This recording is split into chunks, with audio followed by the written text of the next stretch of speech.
Your wardrobe was open, so I just got in. Hello and welcome. If you've been here before, you know the drill.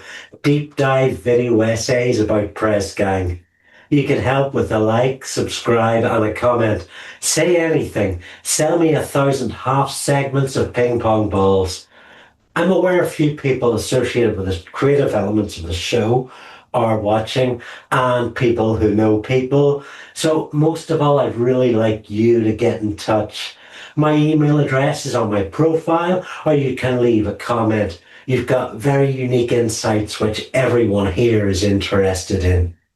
Press Gang featured an array of fresh new talent, including Julia Sawalha, Dexter Fletcher, Lee Ross, Kelda Holmes, Mmolki Chrystie, Lucy Benjamin, Gabrielle Anwar, Paul Reynolds, and new writer Steven Moffat, and it fused them with dependable hands in televisual entertainment.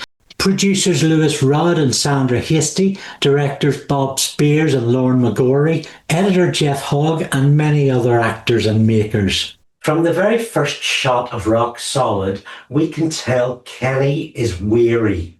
The chords melancholic to match. It's the last few weeks of many years of school. His best friend is Vampira, and the newspaper has made her worse, not better. Then to more exposition, consoling someone who's been dumped, a sore point for Kenny, playing peace counsel in another typewriter war. There's already a drudgery about it, despite Lee Ross's chirpy, chuckly dialogue. Keeping Tiddler composed in her own underdog war of kids versus teens, and comic beats ahoy, Sam is walking out. Lynda's on the phone post-breakup. That's 2 breakups he's juggling. Tiddler, Sam, building to the cycle, and a line about this tantrum set-off. She's not even here. Taking the shrapnel out of Lynda's bodies, patching up the wounded. Kathy, Tiddler, Sarah, Spike, Moffat rhythmically building the spiral. More typewriter boys, Sam, Kathy, Sam, Kathy, her boyfriend Peter, Tiddler, Sam, Tiddler. Poor tired empath. You know what your trouble is, Kenny? You just don't care. How to make a killing give us a Kenny focus, but the story could have lent itself to any character. Rock Solid attends to the nicest guy on the paper properly, as this back half of Series 2 has spotlit other characters. It's not easy wearing green. Moffat has spoken of how Kenny was someone he felt was much like him. I like writing Kenny because he's just like me, really. And he can say all the rather doleful things about life that I do from time to time. On discovering Lee Ross's musical abilities, he wrote that into the character here, with a composition by Lee and his band, The Gift. Kenny's song, Curses and Souls.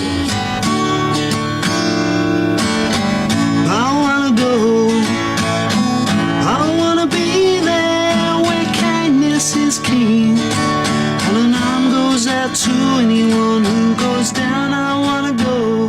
If, like me, you've spent a long time wondering what happens when Cadmus is king, when Cadmus is king, well, I thought I'd find out. Cadmus accidentally killed a sacred dragon belonging to Ares, who made him do 8 years penance. When he was free, he rushed into a marriage. All the gods attended his wedding. His bride, Harmonia, was given a cursed necklace. The whole family was beset by bad juju, and his city fell. He still couldn't get over the whole dragon business, and wished that if the gods loved dragons so much, they should make him one. So of course he sprouted scales and changed form. His wife was granted her prayer she'd become a dragon too. So it all worked out for the best. Decent singing voice. Catchy tune. The secret of Kenny's wardrobe gives us a sequence of dialogue and comic timing that's utterly hilarious. Colin with a mad loud shirt and manic grin. playing out his escalating reasons for being there in a fistful of convolutions and contrivances.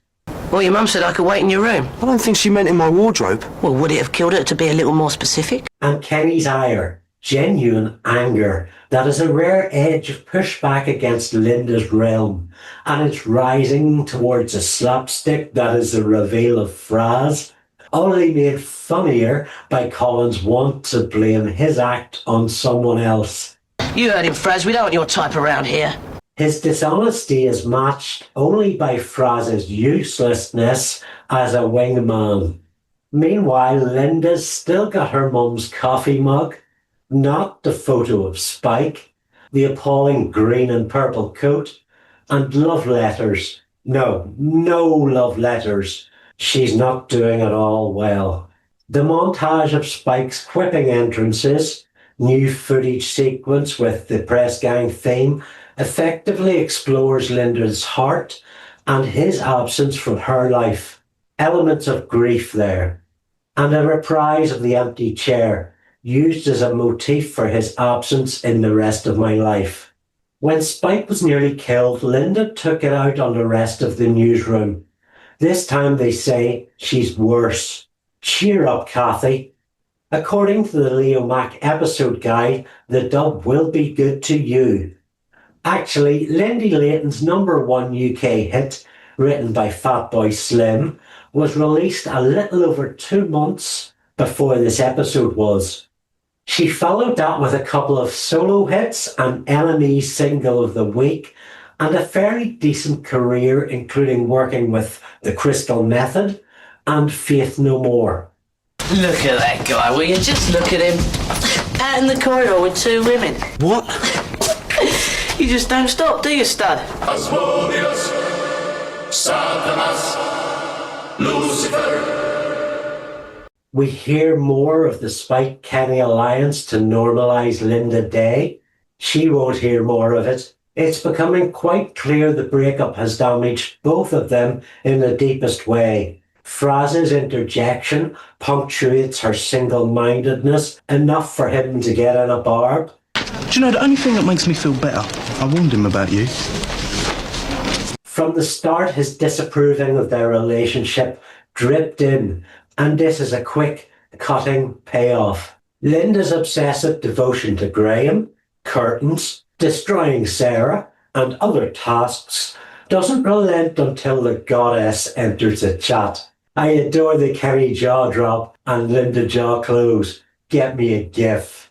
The accentuation of echoes on the stage floor, camera work, editing and directing is all top form. The expressive interplay between Lee Ross and Elizabeth Hickling tells the story. Kenny? Hickling will later pop up in Bugs, Yeah? 2 episodes of Red Dwarf, and a lot more sound work to convey the sense this scene has wandered in from a different TV show. The news team's reaction is a lot of fun. Shocked silence. Sarah and Sam just a moment ago had quit. Now they're staying in place. Smirks, disbelief. Only Lynda's unfazed. Sam's teasing comment, a compliment, but concealing jealousy, methinks. And then the default reaction to anything outlandish in the newsroom. Colin! Busy with a long line of dissatisfied customers. It's quite a small part of the fan base that counts Colin as a useless appendage, and which, to be fair, is how he's written on occasion. Manipulative, shallow. It's not easy being greedy. When Colin is on form with a sales pitch, Paul Reynolds makes every effort to attribute him with a true charm. He appears to empathise. He apologises with sincerity. Colin believes in this pitch, as noticed by how quickly he pacifies Kenny. Possibly he stumbled on Kenny's musical talents while searching for something with which to smear him. Or it came out when Colin was doing market research for his self-improvement clinic. He'd thought about it, foreshadowed in The Rest of My Life even, as serious drama took centre stage. It's possible Colin even recognises a virtue in this idea of what it could do for their community. He's so sure. Kenny's laughter spans 4 scenes over the space of a minute. Czars, green, the ice cream van, the street. Part of this appears in the press gang behind the scenes documentary. If you haven't seen it, go search around for it on YouTube. Part of an uncompleted project, it certainly hits a lot of warm buttons for fans of the show. Lucky Cloverleaf Ices is not the same ice cream van that worked the library back in Picking Up the Pieces. Colin's staying well clear of that one.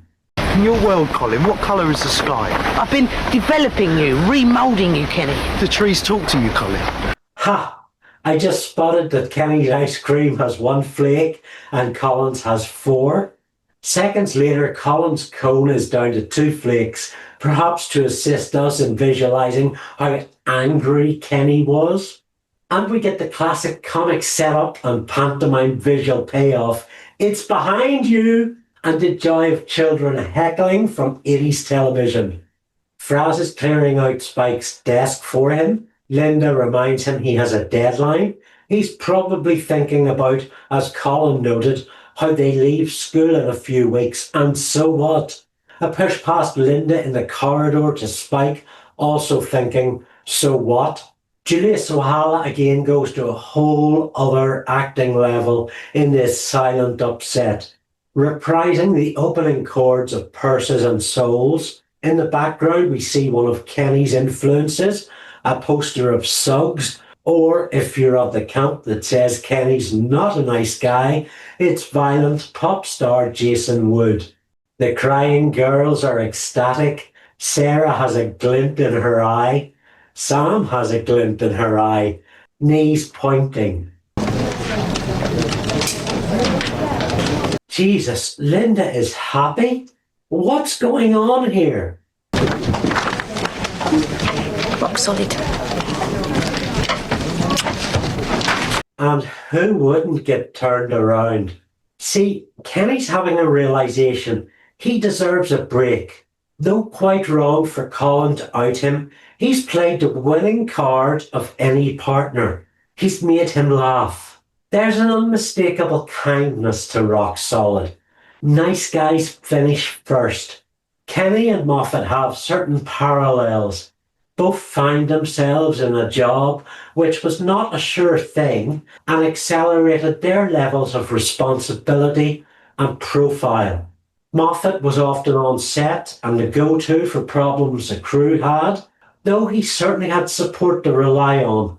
Among the senior crew, it was an open secret that he was profoundly hurt from the breakup of his marriage. Kenny's victory here, as the paper's beloved, seems to represent Moffat's thank you to the people who looked after him at this time. It's a celebration of what he's achieved with Press Gang, and by extension, everyone involved. Of course, this is Colin's story too, so anything sweetness and light is likely standing on a floor of woodworm. Colin's idea for a harder, raunchier, yummier song is to bring in these talents. The 3 actors have all been in the bill at one time or another. Anthony Lennon as Raymond Burke. So is he any good then? An assistant director on the Royal Shakespeare Company's 2015 production of Othello. You promised us someone good. John Sloan as Humphrey Hogarth, who was in Dramarama and Gems, an ITV soap about a fashion design company.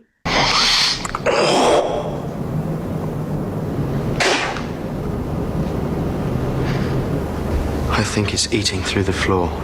There's that woodworm, Andrew Livingston as Zedron. He played regular character Mr. Humboldt in Steven Moffat's Chalk.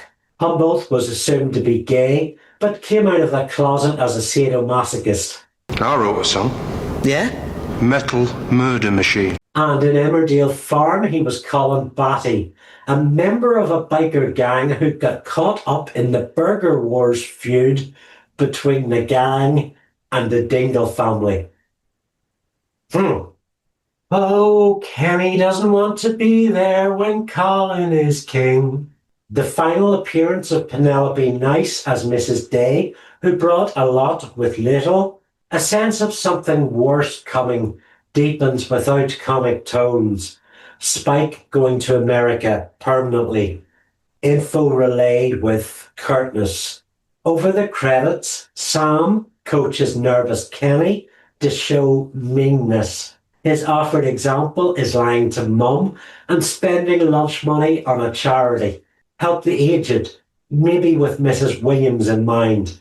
This episode had the last of the duologues at end credits. The Moth claims to have dropped him because Drop the Dead Donkey ripped them off, though they did it well. The truth is, Moth and the crew were already tired of it. 5 of 13 episodes in Series 2 have no voiceover, and most of the absences are in the second half. Rock Solid was first broadcast in April 1990. I managed to miss a big finish until the repeats, so this served as my season finale, which I gleefully watched from my VHS recording over and over. And why not? It's strongly paced throughout, a solid character portrait and journey. I really like this episode. So now let's turn our attention to the man behind the assistant editor, Mr. Lee Ross.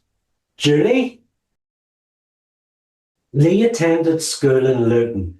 His first acting gig, aged 12, was in a Colgate advert, which featured a parody of the Madness hit Baggy Trousers. It's a brilliant toothpaste, love the colour, love the taste. I've got blue minty gel, mum and dad use it as well. And after a stage debut in the West End's Bugsy Malone, he'd returned to working alongside Suggs in a show where the theme tune was Our House, performed by Lee and the rest of the cast.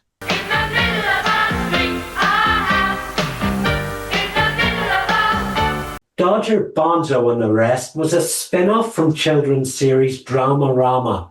Lee was the eponymous Dodger, a foster kid seeking cash, and appeared in the Dramarama pilot and 13 regular series episodes. I can give you a snapshot in time just before Lee got his job as assistant editor at Norbridge High.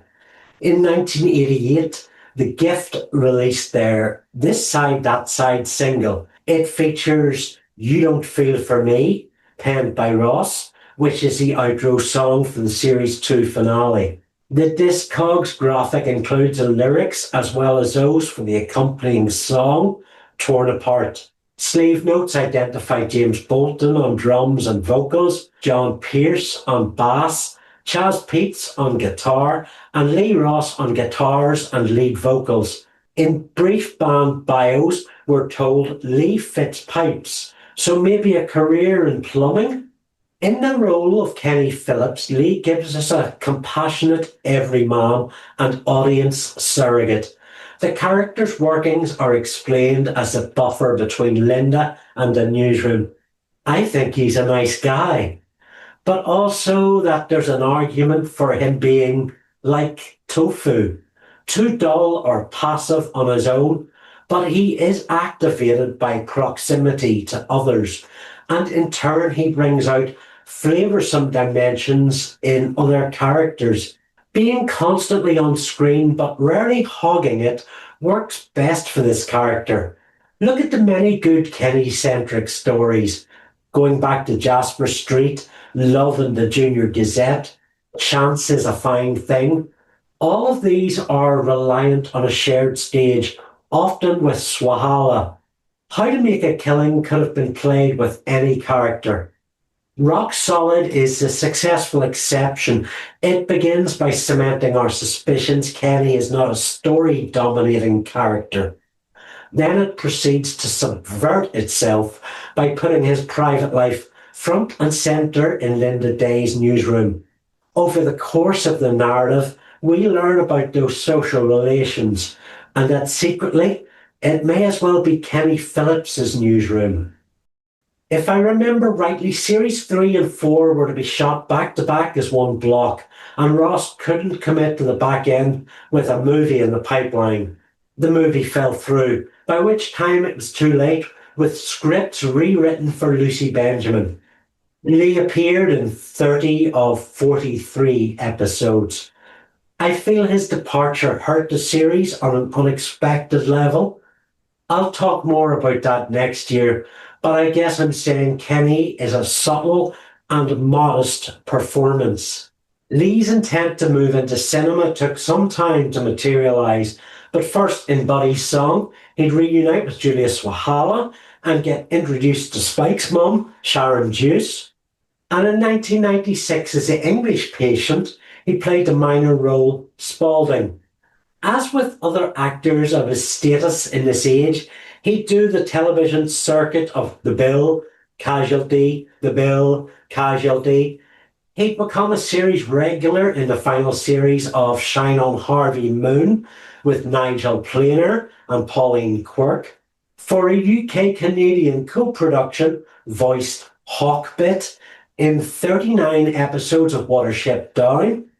The 1999 series starred other well-known voices: Stephen Fry, Rick Mail, Don French, John Hurt, Rob Rackstraw, Keith Sutherland, and Tim McInnery. In the 2000s, he'd appear in Hustle, Jericho, and be a series regular on the Catherine Tate Show.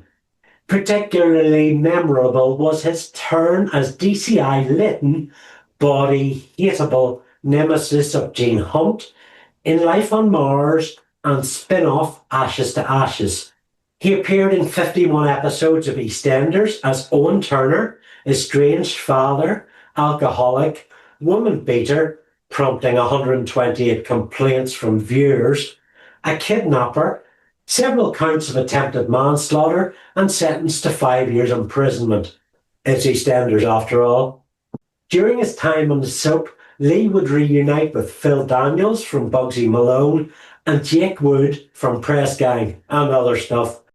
Happily, Owen Turner would reform, get punched in an alley, get rearrested, discover a murderer, hide in Phil Mitchell's car, and get strangled with a bow tie. Bow ties are cool. He'd pop up after his boat swayed in Steven Moffat's Doctor Who, an episode by Stephen Thompson. At this point, his career in features was taking off, with a succession of parts: Origin, Centurion, Locke, Dawn of the Planet of the Apes, and Containment. The latter, in 2015, saw him scoop the Massachusetts Independent Film Festival Prize for Best Actor. And a year before, he won the BBC Audio Drama Award for Best Actor in Radio 3's King David. Around this time, he released his debut solo EP at leerossmusic.com. The website has since removed itself from the internet without a trace, nothing on the Wayback Machine, not even the name of the EP anywhere, which is a pity. Looking over the CV, we can see he'd continue to apply himself like he was still at school, with a wide variety of extracurricular activities, securing good grades. Sorry, I'll stop that metaphor now. His work in feature and television has included the Titanic miniseries, Silent Witness, and Star Wars Andor as Cloris. He's had a number of other appearances on stage: Birdsong at the Bristol Comedy Theatre in the Royal Court Theatre, and back in the West End for a musical. In Everybody's Talking About Jamie, he was retired drag queen Hugo Battersby, logo Chanel, and in 2020 he'd branch into games in Ubisoft's third-person POV open-world sequel, Watch Dogs Legion. Thank you all for bearing with me. I'm doing this while I got a really terrible cold. We'll be back next week to look at the series finale. I'm just going to say a big thank you to all my patrons, whose names are on screen now. I couldn't have done it without their encouragement and monetary encouragement. And if you'd like to encourage me, give me some money at patreon.com/AndyLuke, or leave a comment. Comments are just vital for improving the algorithm, is at the heart of it. but also just giving me a real dialogue to go on. This week I've been really fortunate and I've made a number of Press Gang connections. I'm going to put a link in the description to the Facebook group, Press Gang Fan Group of America, who have hosted a number of panels at conventions on Press Gang and have free recordings on their Facebook page, which aficionados like myself really probably would look forward to watching. And also I've been in touch with David Walsey, who is the publisher of Jim Sangster's Press Gang Program Guide, often known as the Leomac Guide, and there are a few copies left. So let's see if you can hunt down David Walsey on Facebook and ask him if he'll send you a copy. Speaking of books for sale, Coastlines After Dark is really quite good. So yeah, like, comment, subscribe, and I'll see you next week. Thank you so much for enjoying this return to Rock Solid with me.